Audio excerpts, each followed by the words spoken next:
Hey, good afternoon. Okay, so in our last video, we talked about clarity here, and we went over how you go about actually doing clarity. And so today, we're going to talk about the second principle of Stoicism, which is mastery over passions and emotions. And this is a really important topic because if your emotions are all over the place and you are doing things, and your emotions are controlling you instead of you controlling them, then whole life is going to be run amok. So the first one, we start at where are you? So you might be feeling controlled by your emotions, and that's going to lead you to impulsive actions. So anytime this is going to be like, well, we'll go into this in the next step. So the problem with that is that when you allow passions and emotions to dictate your behaviors, you start doing things like impulsive purchasing. And so now your finances are all out of whack because you're just going and buying things because you feel like it in the moment. There's also things like you might impulsively react. You might be really upset with someone, and so anger, the emotion, is controlling you. And you might get so upset that you just like go punch somebody. Well, now you're going to be put in jail because your emotion of anger controlled you. Or you might punch a hole in the wall because you got angry.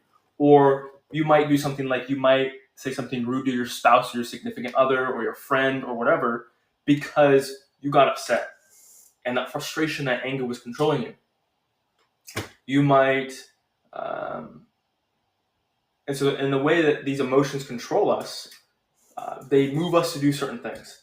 Certain things like lust. So you might be so lustful towards someone, be so sexually overtaken by them that you go off and you have sex with someone that is not your significant other, and then that creates a problem because now you cheated, and then now you break up, and now your life is like such a mess because you let that emotion, the lust, that power to have control over you instead of you seeing it for what it is and then saying, no, I have control over it.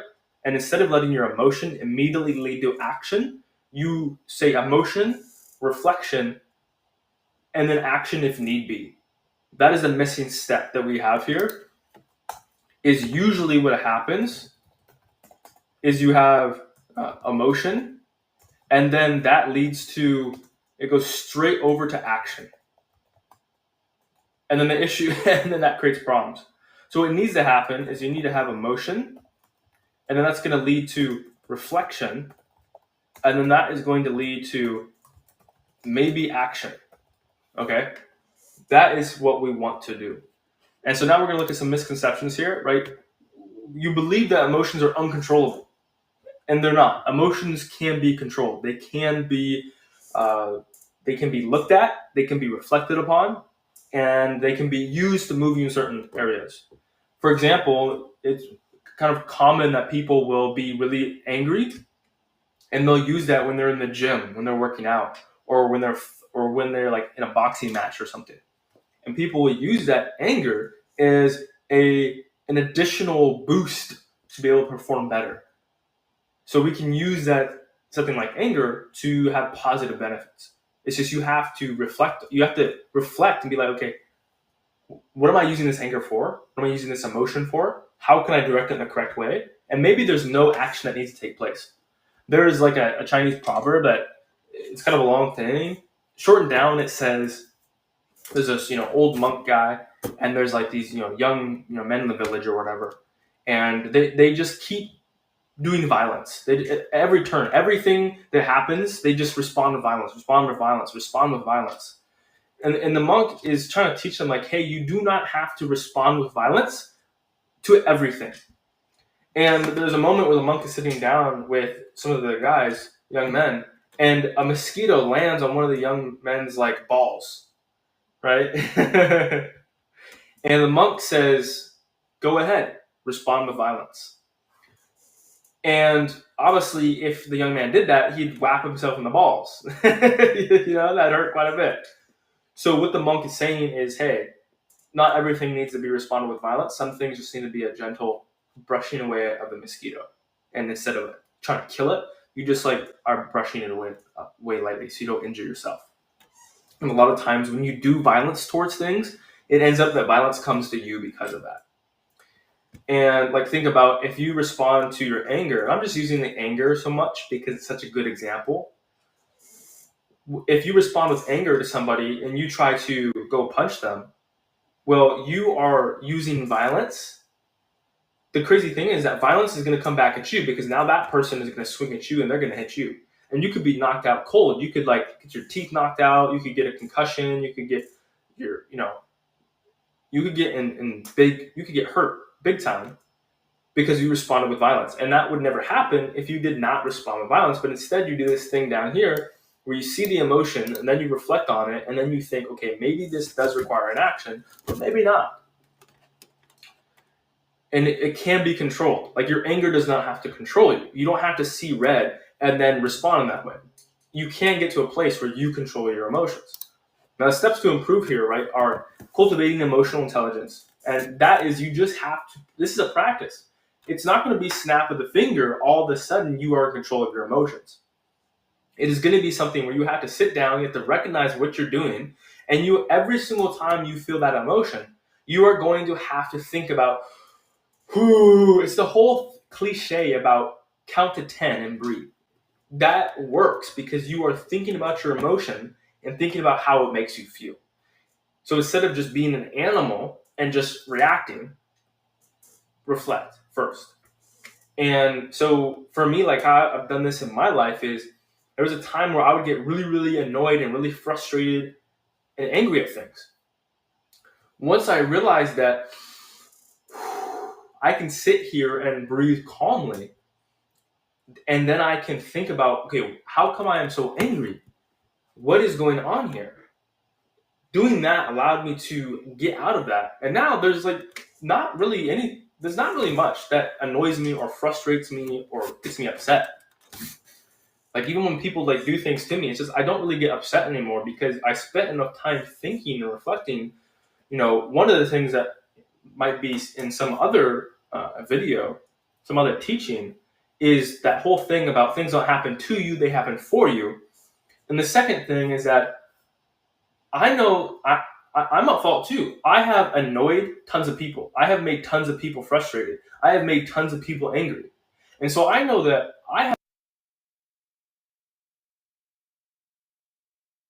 well, let's get that camera back. I can't really get upset at other people if they make me frustrated, because I know I've done that to other people. And so if I judge them, then I can't not expect to be judged in the same way.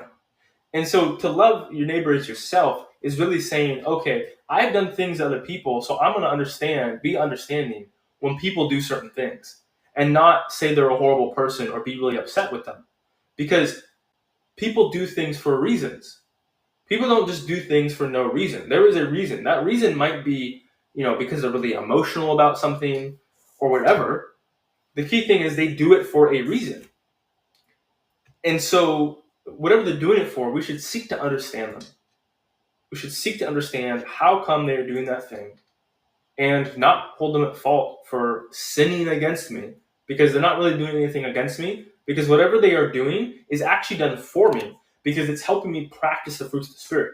And when I am able to practice the fruits of the Spirit, I get better at the fruits of the Spirit. And when I get better at the fruits of the Spirit, my life becomes better, and the life of those around me. So it's a blessing. Practicing self-control and patience in response to emotional triggers. Taking a moment to actually breathe. And the other thing is just aligning our actions with the reason and virtue rather than just random emotions. So making sure that one of the key things here is also thinking about, talking about, writing out, who am I in those situations? If anger is your problem, you can say, no, I am a calm person. I am a peaceful person. And each time the anger starts to take hold of you, say, no, I am a calm person. I'm a peaceful person. The key thing there is, though, when you speak affirmations like that, you can't just speak it and then do the opposite, because your brain doesn't understand that. Your brain has to know both. If you say, I am a peaceful and calm person, your action has to be that you don't get upset and don't start punching people. And once you line those up enough times, you say, I am peaceful, and you actually are peaceful. So reality matches up with what you say.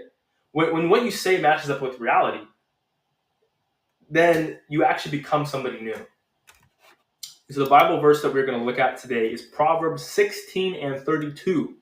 It says, better a patient person than a warrior, one with self-control than one who takes a city.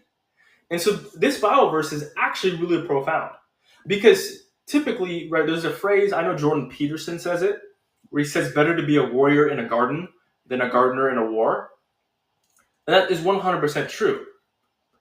And the core of what this is trying to say is exactly what this verse is trying to say. Better a patient person than a warrior. And that might seem like it conflicts with that saying that Jordan Peterson was saying, but it's not. Because the warrior in the garden is patient, is peaceful, is calm, is kind. They're not going in there and destroying all the flowers and whatever. They are a warrior in a garden. They are still being peaceful. The issue with being a gardener in a war is the gardener doesn't know how to be violent. The gardener doesn't know how to use anger and rage.